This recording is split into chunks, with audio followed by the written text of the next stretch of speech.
Sophia's manicured fingers traced the delicate rim of her crystal wine glass as laughter filled the grand dining hall. The Caldwell estate, with its vaulted ceilings and gilded chandeliers, reeked of old money. Money that didn't belong to her. Not really. Not in their eyes. "Sophia, darling, do be a dear and refill my glass." Margaret Caldwell, her ever-condescending mother-in-law, held out her empty flute without so much as a glance. Sophia, perfectly poised in her silk evening dress, took the glass with a demure smile, ignoring the amused glances from the other guests. She had learned long ago that arguing with the Caldwells was pointless. They saw her as nothing more than a decorative piece, a silent accessory to their beloved Adam, the heir to the Caldwell empire. "She's so well trained," Olivia, Adam's younger sister, whispered with a smirk to her cousin. Adam really picked himself a docile one. More chuckles. Sophia moved gracefully toward the bar, her heels clicking against the marble floor. Behind the counter, the bartender gave her an apologetic look as he refilled the glass. He knew. The house staff always knew. The way she was treated. The way she was dismissed. But knowing didn't change anything. As she turned back to the table, she caught sight of Adam, comfortably lounging in his seat, swirling his own whiskey. He hadn't said a word. He never did. 5 years of marriage had taught her that Adam was a man who avoided conflict, especially when it came to standing up to his mother. Margaret took the glass from Sophia without so much as a thank you. "Good girl." Sophia merely smiled and sat back down. Inside, she seethed, but outwardly, she remained as she always had, elegant, composed, and utterly unreadable. The Caldwell family was old money, their fortune built on a chain of luxury hotels spanning the country. Caldwell Resorts had been a name synonymous with prestige for decades, but in the past few years, their grip on the industry had begun to falter. New competitors, modern hospitality trends, and their own arrogance had chipped away at their market dominance. Yet, they refused to see it. Adam, as the eldest son, had been handed the company on a silver platter. No experience necessary. No qualifications required. Just a last name and a title. And Sophia? She had been nothing more than the trophy wife, the beautiful woman on his arm at charity events, the one expected to smile, host luncheons, and know her place. What they never realized, what none of them ever bothered to ask, was that Sophia had a career before Adam, a mind, ambition. They didn't know that before she married into their world, she had built something of her own. The first time she saw the financial reports of Caldwell Resorts, she had nearly laughed, not in amusement, but in disbelief. The empire they paraded around as untouchable was rotting from the inside. Poor investments, inefficient management, crippling debt hidden beneath layers of fabricated optimism. She had tried, once, to warn Adam. "These numbers don't make sense," she had said one evening in their penthouse, her fingers scrolling through the financial statements on her tablet. "Your growth projections are based on outdated trends. If you don't pivot now, you'll start seeing closures within the next 2 years." Adam had barely looked up from his game of golf on TV. "Sophia, leave the business talk to the professionals." She had wanted to shake him. "I am a professional, Adam. You do realize I had a company before we married?" He had sighed then, as if exhausted by the mere idea of engaging in this conversation. "That was small-scale architecture work, sweetheart. This is an empire. It's not the same thing." He had kissed her forehead, so patronizingly gentle. "You're worrying over nothing. My family knows what they're doing." She had let it go. On the surface, but inside something clicked. He would never listen. None of them would. And if they wouldn't listen, they would learn the hard way. Over the next 3 years, Sophia played her role to perfection. The doting wife, the elegant hostess, the silent observer. But behind the scenes, she was working, watching, calculating. Her own architectural firm had flourished without the Caldwells even realizing it existed. They never asked about her work because, in their eyes, she didn't have any. It made things easier. With her team of financial advisors, she began buying up shares of Caldwell Resorts. discreetly, through shell companies, through silent partners, through every legal loophole that ensured her name remained invisible. No one noticed. Not Margaret, who was too busy flaunting her social status. Not Olivia, who spent more time shopping than managing the family's investments. And certainly not Adam, who was content to believe that everything would always work in his favor. By the time Caldwell Resorts hit their first major financial crisis, Sofia controlled nearly 30% of the company. And they still had no idea. Sofia, I don't understand why you're so worried. Margaret sighed over afternoon tea one Sunday. Men handle business, women handle appearances. Sofia took a slow sip of her tea, letting the warmth settle the fire within her. And if the business collapses?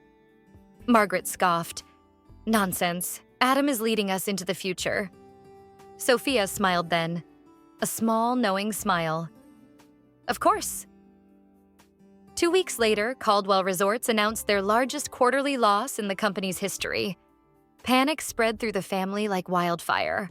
Investors began backing out. Stakeholders demanded answers. Margaret, in an act of pure desperation, called an emergency meeting, gathering everyone who had even a shred of influence in the company, including Sofia. Margaret didn't even acknowledge her as she took her seat at the long conference table. We need solutions, she declared to the room. Our reputation is at stake. We have to regain control before the board starts entertaining external buyout offers. Sofia leaned back in her chair, glancing at Adam. He looked nervous, uncertain. He always did when he didn't have easy answers. Margaret continued. The company is still family-owned. We have the final say in what happens next. Sofia tilted her head. Do we? Margaret barely spared her a glance. Of course, dear. This is family business. Sofia folded her hands in her lap, a slow smirk tugging at the corner of her lips. They had no idea. Not yet. But they would soon. Very soon. The Caldwell boardroom was an expanse of polished mahogany and floor-to-ceiling windows overlooking the city skyline. The air was thick with tension, the room buzzing with hurried whispers and nervous glances.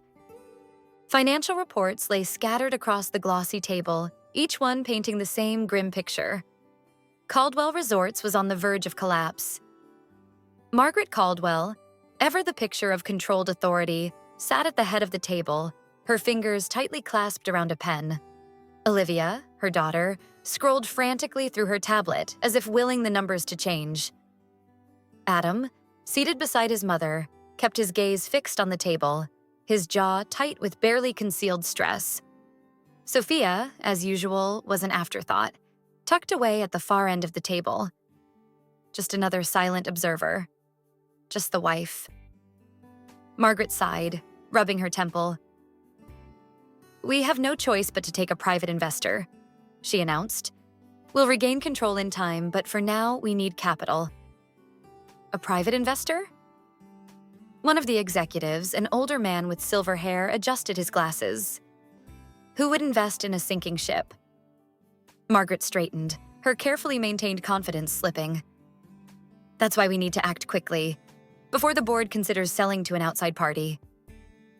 Sofia tilted her head. An outside party? She echoed, her voice smooth, measured. Margaret didn't even look at her. Yes, dear. The real business minds at this table will handle it. Sofia let out a small hum of amusement. Interesting. A knock at the door interrupted them. The assistant stepped inside, a crisp folder in her hands. Mrs. Caldwell, she said, her eyes darting nervously around the room. The documents you requested. Margaret reached out for them, but Sofia extended her hand first. I'll take those. Margaret shot her a glare. Sofia, this isn't your concern. Sofia smiled. Oh, but it is. She rose from her chair, stepping forward with deliberate ease. Every pair of eyes in the room followed her. Slowly, she placed the folder in the center of the table, her manicured nails tapping against the cover. Then, without a word, she flipped it open. The silence was deafening. On the very first page, the Caldwell Resorts logo was stamped next to a name none of them expected. Sofia's. Margaret's face paled. Adam blinked as if he couldn't quite process what he was seeing. Olivia gasped. "What?" Adam's voice broke. "What is this?" Sofia leaned against the table, her tone light, almost amused. "The truth." She turned the page, revealing transaction records, company acquisitions, and signed agreements. Over the last 3 years, my company has been acquiring shares of Caldwell Resorts through shell corporations, silent partnerships, completely legal, of course. She met Adam's wide-eyed gaze. "As of this morning, I own 51%. A choked silence filled the room. Margaret recovered first, slamming her hand against the table. "This is impossible," she snapped. "You're lying." Sofia arched a brow. "Am I?" She gestured toward the documents. "Feel free to verify."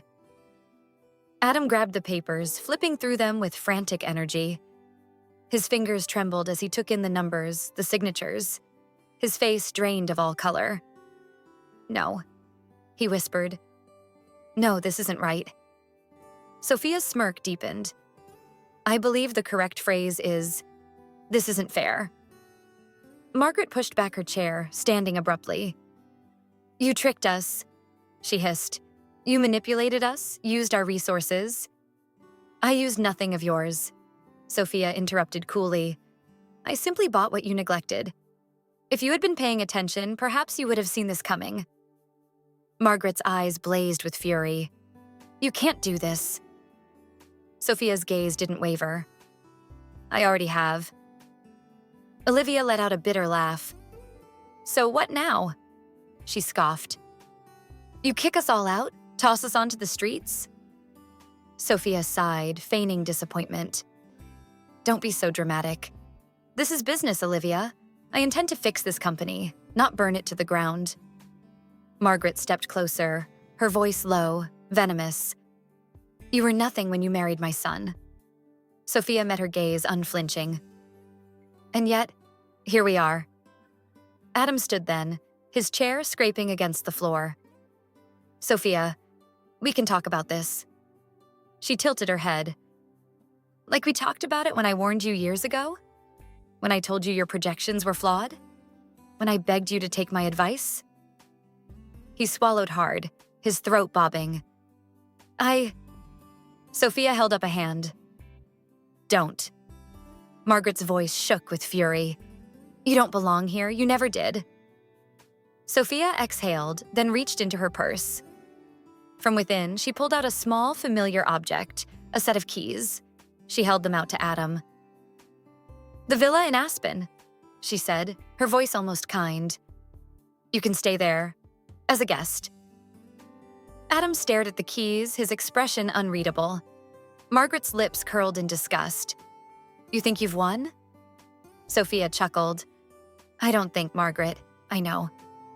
She turned on her heel, her heels clicking against the polished floor as she made her way to the exit.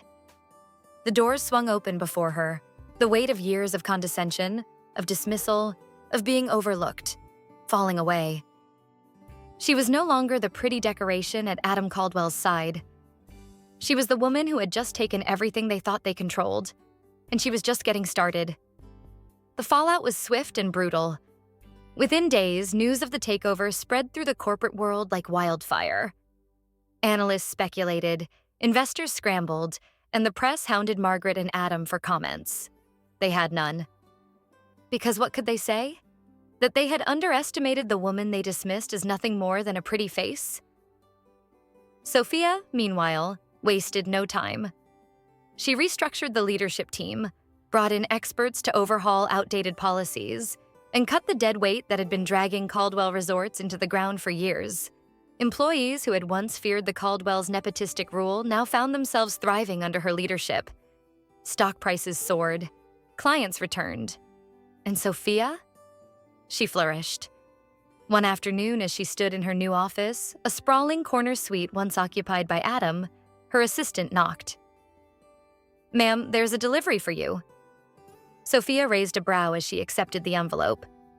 Inside was a single note, scrawled in hurried handwriting. You played the long game and won.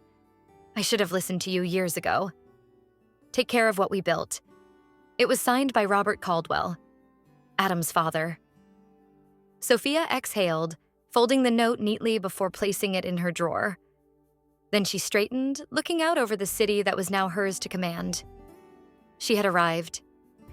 And this was just the beginning.